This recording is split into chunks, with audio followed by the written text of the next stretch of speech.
Deputy chairman నేతి విద్యాసాగర్ రావును SIT ప్రశ్నించింది. దాదాపు 3 గంటల పాటు నేతిని సిట్ విచారించింది. అయితే నయీంతో తనకు ఎలాంటి సంబంధం లేదని విద్యాసాగర్ రావు చెప్పినట్టు తెలుస్తోంది.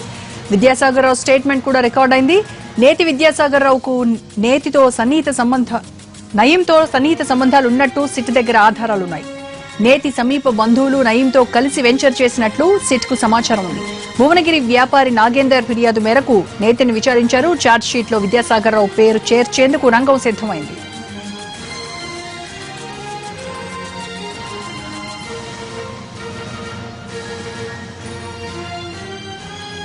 నయీంతో నేతికి సంబంధాలకు సంబంధించి పూర్తి ఇన్ఫర్మేషన్ మా ప్రతినిధి రమేష్ వైట్ని అడుగుదాం. రమేష్, నేతి విద్యాసాగర్ రావును సిట్ విచారించిన తర్వాత ఏం వెల్లడించింది మీడియాకు?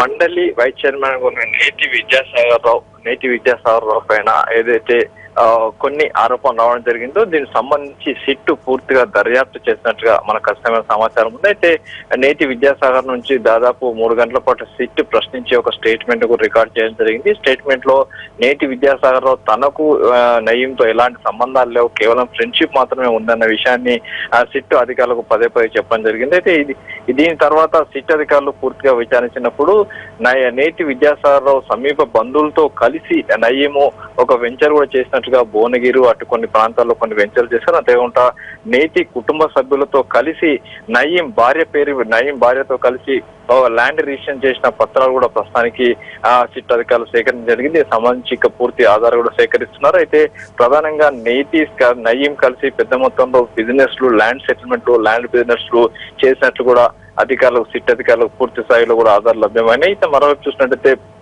భువనగిరి వ్యాపారి నాగేందర్ ఇచ్చిన ఫిర్యాదు మేరకు నేతి విద్యాసాగర్ రావు పైన విచారణ జరుపుతున్నారు. ఈ విచారణలో ఇప్పటికీ నేతి విద్యాసాగర్ రావు తనకేం సంబంధం లేదు నయీంతో అని చెప్తున్నప్పటికీ కూడా కొన్ని స్పష్టమైన ఆధారాలు లభ్యం కావడంతో నేతి విద్యాసాగర్ రావు పైన ఛార్జ్ షీట్ లో పేరు అభియోగాలు నమోదు చేసేందుకు కూడా అధికారులు సిద్ధపడుతున్నట్లు మనకు సమాచారం వస్తుంది. దీంతో నేతి విద్యాసాగర్ రావు పైన ఏమైనా చర్యలు ఉంటాయన్న లేదా అన్న దానిపైన ఇంకా స్పష్టంగా ఒక సమాచారం రావాల్సింది. ఎందుకంటే ఇప్పటికీ కొంత సమాచారం సిట్ అధికారులు నయీంతో కలిసి ఏదైతే వ్యాపారాలు కావచ్చు, నయీంతో కలిసి ల్యాండ్ సెటిల్మెంట్ కావచ్చు, నయీంతో కలిసి భూ రిజిస్ట్రేషన్ చేసుకున్న ఆధారాలు లభ్యం కావడం అయినాయి. అయితే ఈ నేపథ్యంలో నేతి విద్యాసాగర్ పైన సిట్టు ఎలాంటి చర్యలు తీసుకోబోతుందన్న విషయం కూడా ఇప్పటికీ ఒక మిస్టరీగానే ఉందని చెప్పవచ్చు. రైట్ రమేష్.